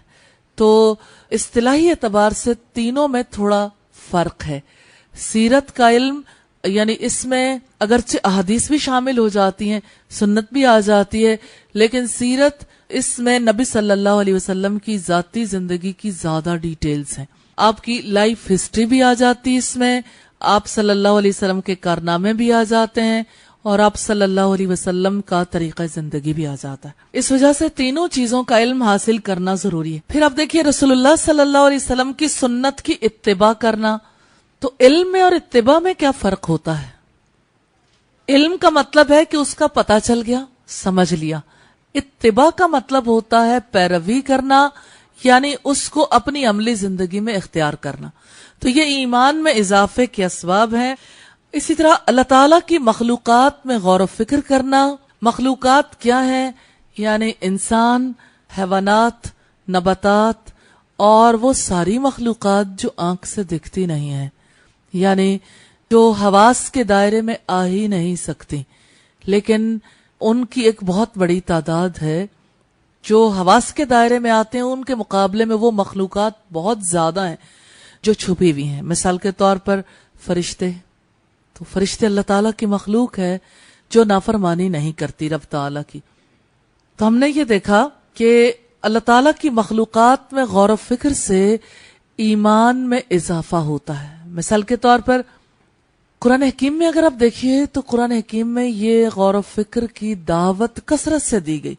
ان فی خلق السماوات والارض، یقیناً آسمان اور زمین کی پیدائش میں، واختلاف اللیل والنہار، رات اور دن کے اختلاف میں، یعنی باری باری آنے جانے میں، کشتی جو سمندر میں چلتی ہے، نفع مند چیزیں لیے ہوئے ایک جگہ سے دوسری جگہ پہنچتی ہے، ہواؤں کے چلنے میں، بارشوں کے برسنے میں، اور حیوانات کی زندگی میں اور نباتات کی زندگی میں ہمارے لیے کتنی زیادہ نشانیاں کس کی ہیں؟ اللہ کی ذات کی، کہ سب ایک اللہ کی تخلیق۔ مثلا غور و فکر کرنے والا کس حقیقت تک جا پہنچتا ہے؟ میں رسول اللہ صلی اللہ علیہ وسلم کے حوالے سے 2 باتیں ذکر کرنا چاہوں گی۔ رات جب آپ نیند سے بیدار ہوتے تو آپ صلی اللہ علیہ وسلم یہی الفاظ دہراتے تھے، ان فی خلق السماوات والارض، یقیناً آسمانوں اور زمین کی پیدائش میں۔ یہ آیت دہراتے ہوئے آپ اس نتیجے پر پہنچتے جو آیت ہی کے اندر موجود ہے کہ سبحانک، کہ تیری ذات پاک ہے، ما خلقت ھذا باطلا، کہ تو نے یہ سب کچھ باطل نہیں بنایا، یہ سب کچھ بے مقصد نہیں بنایا۔ تو غور و فکر کا نتیجہ سامنے آ گیا، نمبر 1۔ نمبر 2 یہ کہ رسول اللہ صلی اللہ علیہ وسلم جب کبھی نیا چاند دیکھتے تو یہ دعا کرتے تھے، اللہم اہلہ علینا بالامن والایمان والسلامت والاسلام، کہ اللہ اس چاند کو ہمارے لیے ایمان والا، امن والا، سلامتی والا، اسلام والا بنا دے۔ ربی و ربک اللہ، اے چاند تیرا رب بھی اللہ ہے اور میرا رب بھی اللہ۔ تو غور و فکر کا نتیجہ کیا نکلا؟ ہر چیز اللہ تعالیٰ کی تخلیق ہے اور اللہ نے کچھ بھی بے مقصد نہیں بنایا۔ کیا اس سے ایمان میں اضافہ ہوتا ہے؟ ایمان ایک ریالٹی ہے، ہر ایک چیز میں جب انسان اس ریالٹی کو پا لیتا ہے تو پہلے میں کچھ اور اضافہ ہو جاتا ہے، پہلے میں کچھ اور بڑھوتری ہو جاتی ہے۔ اسی طرح سے اللہ تعالیٰ کا کثرت سے ذکر کرنا اور دعائیں مانگنا، ذکر اور دعائیں یہ ایمان میں اضافے کا سبب بنتی ہیں۔ اسی طرح اسلامی عقائد کی حقیقت اور اخلاقیات پر غور و فکر کرنا اور انہیں اپنانا، عقیدے کی تعلیم کی وجہ سے ایمان میں بہت اضافہ ہوتا ہے، اور کثرت سے نوافل ادا کرنا، تمام عبادات پر مضبوطی سے جمے رہنا، دعوت اللہ میں سب سے آگے بڑھنے کی کوشش کرنا۔ جو لوگ رب کی طرف بلاتے ہیں ان کو ایسے تجربات ہوتے ہیں، ایمانی تجربات، جس کی وجہ سے ان کے ایمان میں اضافہ ہوتا ہے۔ مثال کے طور پر ایک شخص کا اپنا ذاتی ایمان ہے، ذاتی معاملات ہیں، ذاتی عمل ہے، لیکن دوسرا شخص ہے کہ جو دوسروں کا درد محسوس کرتا ہے، انہیں بھی دعوت دیتا ہے، پھر جب وہ بھی رب تعالیٰ کو اسی طرح سمجھنے لگتے ہیں، ان کے عمل میں بھی تبدیلی آتی ہے، تو اسے اپنی کوشش کے برابر ہونے کی وجہ سے خوشی نصیب ہوتی ہے اور حوصلہ ملتا ہے، اور لوگوں تک اس دین کو پھیلایا جائے۔ ہر پودا جو دعوت دینے والا لگاتا ہے اس کے ایمان میں اضافے کا سبب بنتا ہے اور اجر میں اضافے کا سبب بھی بنتا ہے، کیونکہ اس کی وجہ سے اسے قوت نصیب ہوتی ہے کہ میرا وجود کارآمد ہے، مفید ہے، نفع مند ہے، میری وجہ سے بھٹکی ہوئی بھولی ہوئی انسانیت کو راستہ نصیب ہو رہا ہے اور ان کو بھی رب کی طرف رہنمائی مل رہی ہے۔ تو یہ چیز انسان کے ایمان میں اضافے کا سبب بن جاتی۔ پھر انسان کوشش کرتا ہے کہ سب سے آگے بڑھ جائے۔ حق اور صبر کی تلقین کرنا یہ ود ان دا گروپ ہے، یعنی ایک ایکٹیویٹی یہ ہے کہ انسان ان لوگوں کو رب کی طرف بلائے، دعوت دے جو لوگ رب کی طرف ابھی نہیں آ پا رہے۔ ایک ایکٹیویٹی ان لوگوں کی ہے جو رب کی طرف آ چکے، اب ان کے لیے دین پر قائم رہنا مشکل ہے، شیطان بہکاتا ہے، پھسلاتا ہے، انسان ڈگمگا جاتا ہے۔ ایسے میں جس کی بات دوسرے کو حوصلہ دیتی ہے اور اسے دین پر قائم رہنے میں مدد دیتی ہے، وہ تواصو بالصبر کر رہا ہے نا۔ صبر کا مطلب یہ ہے جم جانا، ثابت قدم رہنا، اور جم جانے کی جو تلقین کرتا ہے اس کے ایمان میں اضافہ ہو۔ کتنے ہی لوگ ہیں جو ایمان سے قدم اکھاڑنے کی کوشش کرتے ہیں، یہ ازلی فریضہ شیطان نے اپنے ذمے لیا تھا، اور جو لوگ ابلیس کے ایجنٹ کے طور پر کام کرتے ہیں وہ اسی طرح سے ایمانی کاموں اور نیک اعمال سے لوگوں کے قدم اکھاڑتے رہتے ہیں۔ اور اسی طرح سے جیسے صبر کی تلقین کرنا، ایسے حق کی تلقین کرنا، یعنی جہاں پر کوئی خرابی دیکھی، کوئی برائی دیکھی تو حق بات ضرور پہنچا دینا. کتنے ہی لوگ ہیں جو حق کو جانتے ہیں لیکن فقط اس وجہ سے نہیں بتا پاتے کہ میرے تعلقات خراب ہو جائیں گے. کیا فائدہ بتانے کا کہ میں بتاؤں اور اگلا نہ مانے، اور بتانے سے حالات اور خراب ہو جائیں. یہ کتمان حق ہے. اسی میں پہلی قومیں مبتلا ہوئیں اور وہ صفحہ ہستی سے بظاہر تو نہیں مٹیں لیکن اللہ کے نزدیک ان کی کوئی ویلیو نہیں رہ گئی. اللہ تعالیٰ نے انہیں ریجیکٹ کر دیا اور ان کے مقابلے میں مسلمانوں کو لے آیا تاکہ اب وہ حق کی تلقین کریں اور صبر کی تلقین کریں. انسان جب دوسرے کو حق کی تلقین کرتا ہے، آپ یہ دیکھیے مشکل تو ہوتی ہے لیکن ایک انگلی دوسرے کی طرف کرتا ہے، 4 انگلیاں اس کی طرف بڑھتی ہیں. یعنی مراد اس سے یہ ہے کہ جب انسان دوسرے کو تلقین کرتا ہے تو دوسرے اسے تلقین کرتے ہیں. تو شیطان انسان پر یہ عمل کرتا ہے، نہ کہو نہ کوئی آپ کو کہے. کتنے ہی لوگ ہیں جو اپنی ذات کو دوسروں کی باتوں سے بچانے کے لیے حق گوئی سے بچتے پھرتے ہیں کہ کہیں حق نہ کہنا پڑے. لیکن جب انسان حق کہتا ہے تو اس کا دل اطمینان محسوس کرتا ہے. یہ ایمان میں اضافے کی وجہ سے، اس کی وجہ سے انسان کے ایمان میں اضافہ ہوتا ہے اور حق اور صبر کی تلقین نہ کرنے والوں کے ایمان میں کمی ہوتی. اسی طرح امر بالمعروف اور نہی عن المنکر کا فرض ادا کرنا یہ ایمان میں اضافے کا سبب بنتا ہے. اپنے اندر سچے مومنوں کی صفات پیدا کرنا، علمی مجالس میں شرکت کرنا، صالحین کی صحبت اختیار کرنا، کافرانہ کاموں اور کبیرہ گناہوں سے دور رہنا. یہ بات بہت زیادہ امپورٹنٹ ہے. کافرانہ کام کون سے ہیں؟ وہ جو ایمان والے نہیں ہیں. یعنی جو اللہ تعالیٰ نے ایمان والوں کی شناخت اور پہچان نہیں بتائی، ہر وہ کام جو اللہ کا ناپسندیدہ ہے کافرانہ کام ہے، چاہے اس کے بارے میں سارے انسان مل کر فیصلہ کر لیں کہ یہ کافرانہ نہیں ہے. مثال کے طور پر جیسے اگر دیکھا جائے تو چھوٹے چھوٹے معاملات میں بھی مشابہت اختیار کی جاتی ہے. سلام کرنے میں مشابہت، چھوٹی چھوٹی باتوں سے بھی آپ اندازہ لگا سکتے ہیں کس طریقے سے انسان ایمانی کاموں سے رک جاتا ہے. جس وقت ہماری کسی سے بات ہو، ہمیں کیا حکم دیا گیا، آپ نے کس طرح سے آغاز کرنا ہے گفتگو کا؟ السلام علیکم، سلامتی کی دعا سے. تو ہیلو میں کیا ہے؟ ایسا نہیں لگتا کسی انسان کے انسلٹ کیے ہے. مثلا آپ ٹیبل بجا دیں یا دروازہ بجا دیں یا ہیلو کہہ دیں، آواز ہی ہے نا، ساؤنڈ، جس میں کسی قسم کی کوئی برکت اور رحمت شامل نہیں. جس وقت سلامتی کی دعا دیتے ہیں تو یہ اسلامی طریقہ ہے، اور جب یہ اختیار نہیں کرتے تو یہ غیر اسلامی طریقہ ہے. اور ہر غیر اسلام کیا ہے؟ ظاہر و اسلام نہیں ہے، تو وہ دوسرے دائرے میں چلا جاتا ہے. اسی طرح سے زندگی کے سارے معاملات ہیں. پھر ایمان کو کمزور کرنے والے کاموں سے اجتناب کرنا، یہ ایمان میں اضافے کا سبب بنتا ہے. اسی طرح ایمان گناہ اور معصیت سے یعنی نافرمانی کے کاموں سے گھٹتا ہے اور کسی بوسیدہ کپڑے کی طرح پرانا ہو جاتا ہے. یعنی جب انسان اللہ کی نافرمانیاں کرتا ہے تو ایمان ایسے جیسے گھس جاتا ہے، اور جیسے پرانا کپڑا پھٹ جاتا ہے ایسے ہی ایمان کی بھی دھجیاں بکھر جاتی ہیں. یہ مستدرک حاکم کی روایت ہے 5 نمبر پر.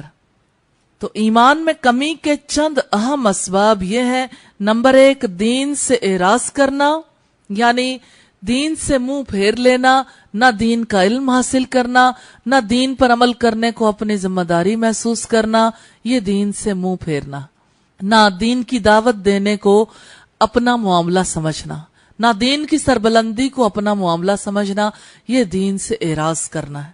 دوسری چیز غفلت ہے. غفلت اس حالت کو کہتے ہیں جو نیند اور بیداری کے درمیان انسان پر طاری ہوتی ہے. جب انسان اپنے ماحول سے بیگانہ ہو رہا ہوتا ہے اس حالت کو غفلت کہتے ہیں.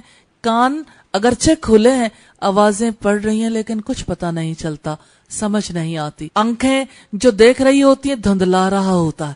انسان جب نیند کی آغوش میں جا رہا ہوتا ہے تو آنکھیں جبری بند ہو رہی ہوتی. اور کیسی عجیب بات ہے، انسان جب سویا ہوا ہوتا ہے یا نیند کی آغوش میں جا رہا ہوتا ہے، وہی کان جو سنتے ہیں ان کی سماعت کہاں جاتی ہے؟ غفلت کی حالت میں انسان سننے کے باوجود نہیں سنتا، انسان دیکھنے کے باوجود نہیں دیکھ رہا ہوتا، اور انسان سمجھ نہیں پاتا۔ تو غفلت ایمان میں کمی کا سبب بنتی ہے۔ تیسری اہم بات ہے گناہوں اور نافرمانیوں کا ارتکاب کرنا، دینی علوم سے جہالت، یہ ایمان میں کمی کا سبب بنتا ہے۔ نفس کی بری خواہشات کی پیروی کرنا، دنیا کی محبت اور اس کی زینت کی طرف مائل ہونا، برے لوگوں کو دوست بنا لینا، لہو و لعب کی مجالس میں شرکت کرنا، شیطانی کاموں میں رغبت۔ یہ عبداللہ بن عبد الحمید نے اپنی کتاب الایمان حقیقتہ، اس کتاب میں تحریر کیا ہے، والیوم 1 ہے، پیج 23 ہے۔ اور ساتویں بات یہ ہے کہ اہل ایمان آپس میں برابر نہیں ہوتے، یہ ایمان کے بارے میں بنیادی حقائق۔ رب العزت نے قرآن حکیم میں ذکر کیا ہے فَمِنْهُمْ ظَالِمٌ لِنَفْسِهِ، پھر ان میں سے کوئی اپنے نفس پر ظلم کرنے والا ہے، یعنی اسے اس کا حق دینے والا نہیں۔ ظلم کہتے ہیں حقدار کو اس کا حق نہ دینا اور کسی چیز کو اس کا جائز مقام نہ دینا۔ وَمِنْهُمْ مُقْتَصِدٌ، اور کوئی میانہ رو ہے، وَمِنْهُمْ سَابِقٌ بِالْخَيْرَاتِ بِإِذْنِ اللَّهِ، اور کوئی اللہ کی توفیق سے نیکیوں میں سبقت کرنے والا ہے۔ یہ سورہ فاطر کی آیت نمبر 32 ہے۔ یعنی اسلام قبول کرنے کے بعد کچھ لوگ تو اپنے نفس پر ظلم کرتے رہتے ہیں، کچھ میانہ رو ہیں یعنی درمیانے درجے کے لوگ ہیں، اور کچھ اللہ کی توفیق سے نیکیوں میں سبقت لے جانے والے ہیں۔ اللہ سے یہ دعا ہے ہم سب کو نیکیوں میں سبقت لے جانے والا بنا دے۔ اب ہم یہ دیکھیں گے کہ اسلام اور ایمان میں کیا فرق ہے۔ امام ابن تیمیہ رحمہ اللہ کا قول ہے کہ جب ایمان اور اسلام کا اکٹھے ذکر ہو تو ان میں فرق ہوتا ہے۔ ایسی صورت میں ایمان سے مراد اعتقادات اور باطنی اعمال ہیں، اور اسلام سے مراد ظاہری اعمال ہوتے ہیں۔ جب دونوں کا الگ الگ ذکر ہو تو ہر ایک سے دونوں ہی مراد ہوتے ہیں۔ یعنی اکیلے ایمان کا ذکر ہو تو اسلام بھی شامل ہوگا، کیونکہ ظاہری اعمال کی ایمان کے بغیر کوئی حیثیت نہیں۔ جب اکیلے اسلام کا ذکر ہو تو اس میں ایمان بھی شامل ہوگا، کیونکہ ایمان کے بغیر عمل بیکار ہے۔ مجموع الفتاوی، یہ ابن تیمیہ کے فتاوی ہیں، والیوم 7 پیج 13 پر ہے۔ در حقیقت ایمان اور اسلام دونوں ایک دوسرے کے ساتھ ایسے ہی لازم و ملزوم ہیں جیسے درخت کا ظاہری حصہ اپنی جڑ سے یا بدن اپنی روح سے لازم و ملزوم ہوتا ہے۔ تو اسلام اور ایمان میں کیا فرق ہے؟ سادہ سی بات ذہن میں رکھ لیں، اکٹھے آئیں تو اسلام اور ایمان دونوں میں فرق کیا جاتا ہے، پہلی بات۔ اور اگر الگ الگ آئیں تو دونوں سے دونوں ہی مراد ہوتے ہیں۔ مثلا ایمان بولیں تو ایمان اور اسلام دونوں ہی مراد ہوتے ہیں، اور اگر اسلام بولیں تو اسلام سے مراد اسلام اور ایمان دونوں ہی ہوتے ہیں۔ ایمان کی کتنی شاخیں ہیں؟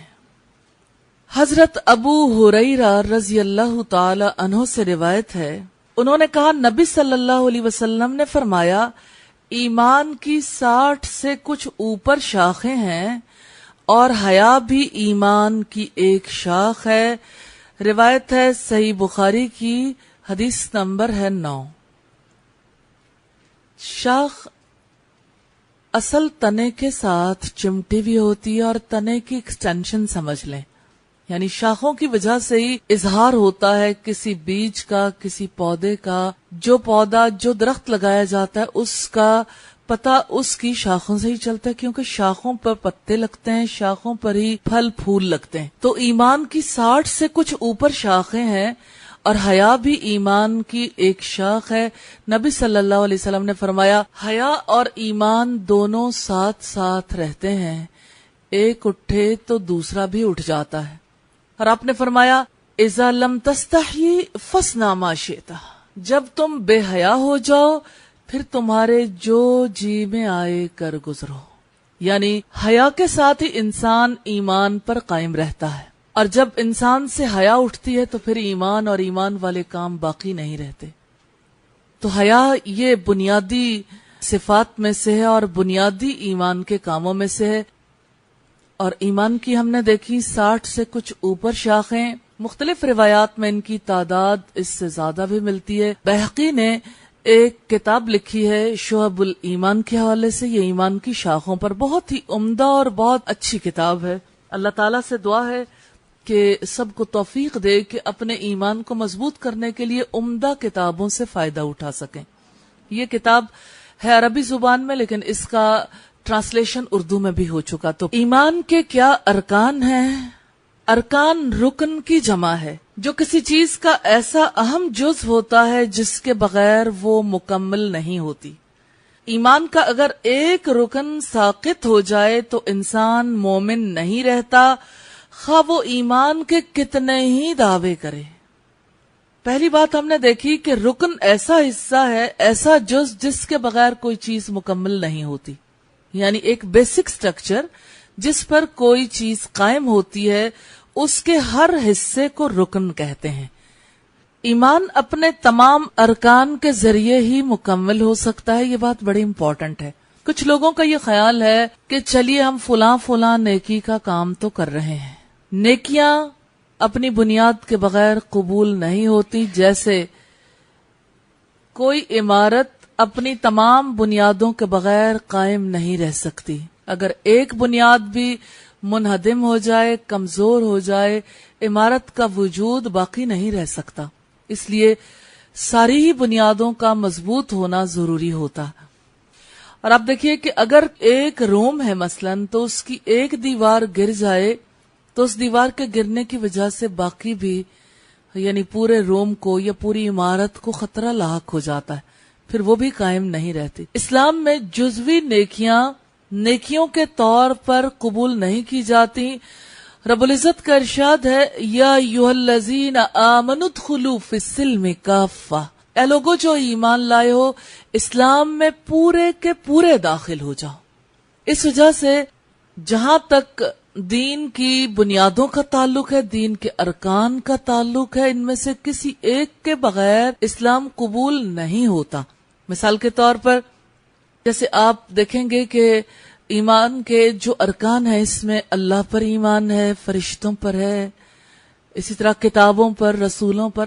مثلاً سارے رسولوں کو کوئی مانے، محمد رسول اللہ صلی اللہ علیہ وسلم کو نہ مانے تو اس کا کوئی ایمان قابل قبول نہیں، کیونکہ کلی اسکیم میں سے ایک چیز کو مائنس کر دیا گیا. اچھا، اب اگر دیکھیے کہ محمد رسول اللہ صلی اللہ علیہ وسلم خاتم النبیین ہے، اگر کوئی رسول اللہ کو بھی نبی تسلیم کرتا ہے لیکن آخری نبی تسلیم نہیں کرتا تو اس کا اسلام بھی قابل قبول نہیں ہے.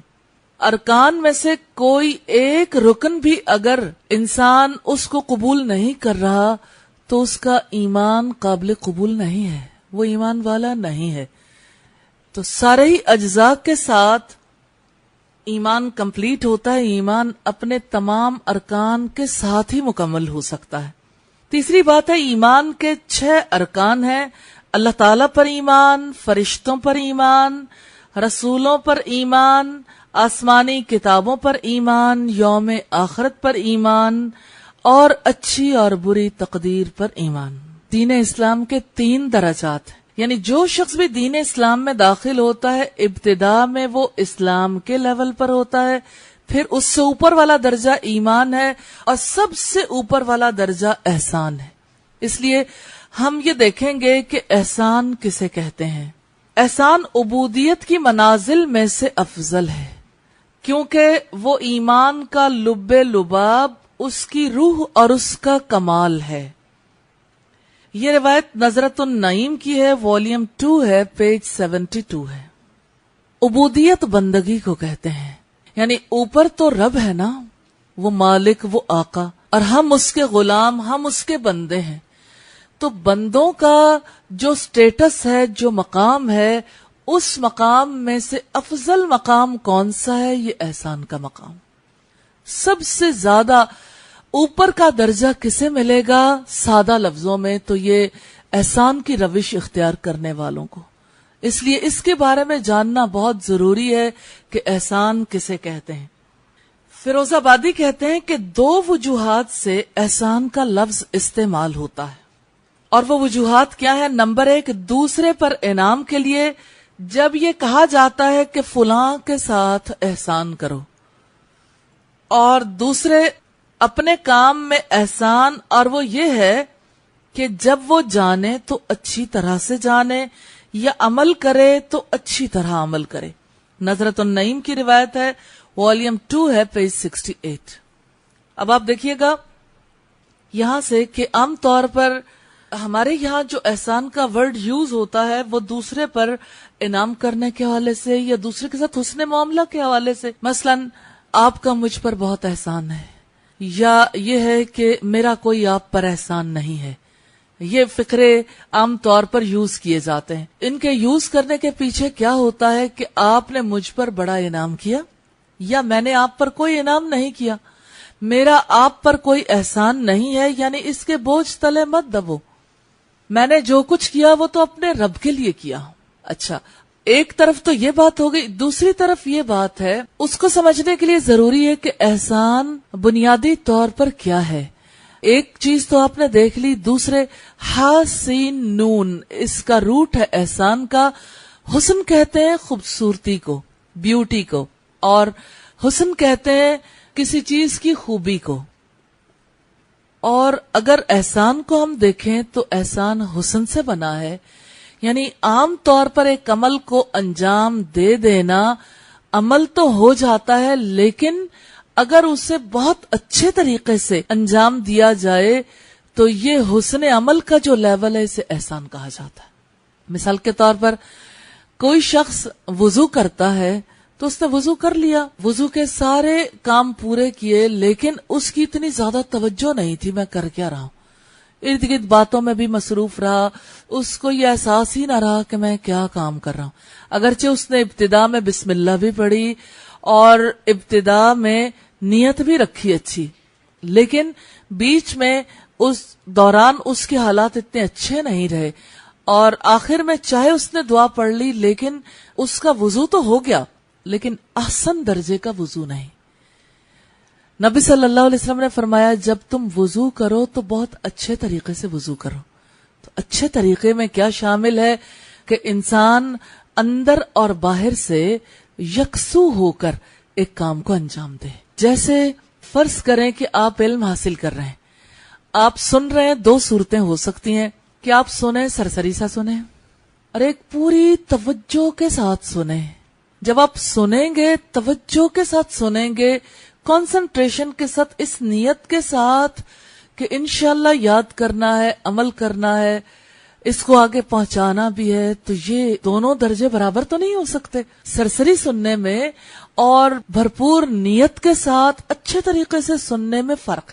یہ جو دوسرا درجہ ہے یہ احسان کا درجہ ہے، یعنی سنا تو خوبی کے ساتھ سنا، یہ احسان ہے۔ ایسے ہی جو شخص علم حاصل کرے اور کوشش کرے کہ علم کو مضبوط کر لے، عمل کے لیے علم حاصل کرے اور ابلاغ کے لیے، آگے پہنچانے کے لیے علم حاصل کرے، تو وہ احسان کے درجے پر ہے۔ لیکن جو شخص علم حاصل کرتا ہے، ٹھیک ہے مجھے فائدہ ہو جائے، وہ بھرپور کوشش کرتا ہے، لیکن وہ علم بھی اس کے پاس ٹھہرتا نہیں ہے، تو جتنا گڑ ڈالو گے اتنا میٹھا ہوگا۔ جیسے عام زندگی میں آپ کام کرتے ہیں تو جیسے ایک بچی ہے، فرض کریں کہ وہ صفائی ستھرائی کر رہی ہے، صفائی کرتے ہوئے اگر اس کی نیت یہ نہیں ہے کہ میں نے اللہ کو راضی کرنا ہے، تو پہلی بات تو یہ کہ اس کا اجر اڑ گیا۔ دوسری بات یہ ہے کہ خوبی کے ساتھ کام انجام دینے کے بھی کچھ اصول ضابطے ہوتے ہیں۔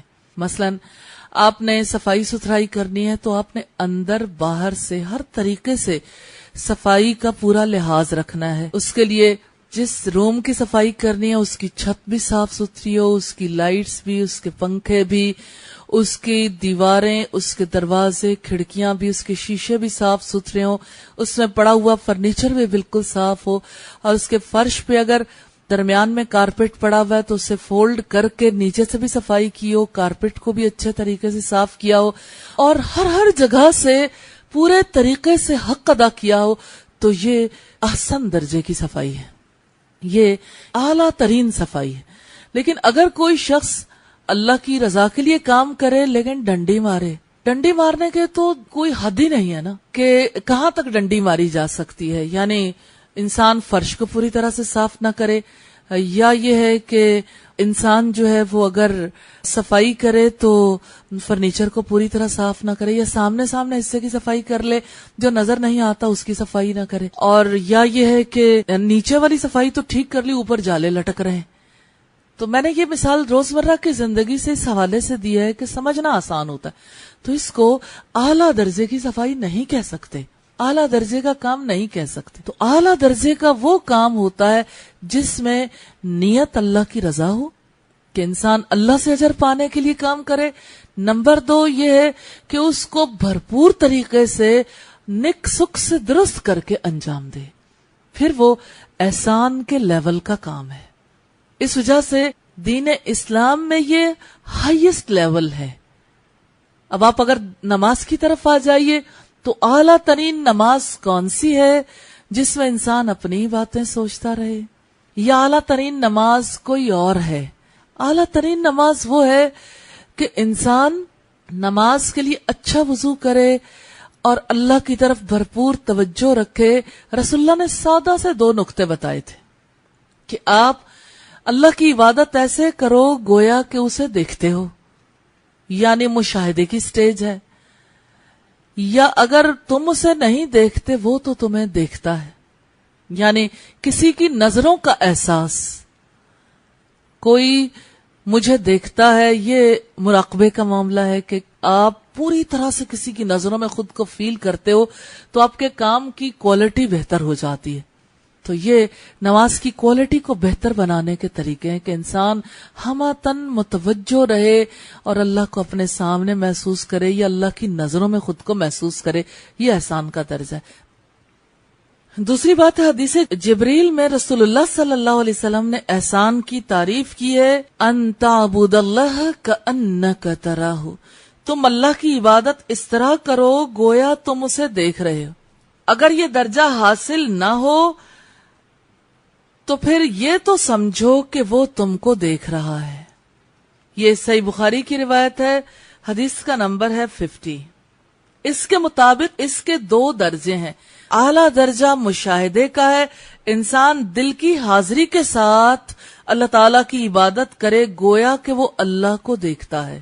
اور دوسرا درجہ مراقبے کا ہے. اس سے مراد یہ ہے کہ بندہ اس یقین کے ساتھ عمل کرے کہ اللہ تعالیٰ اسے دیکھ رہا ہے.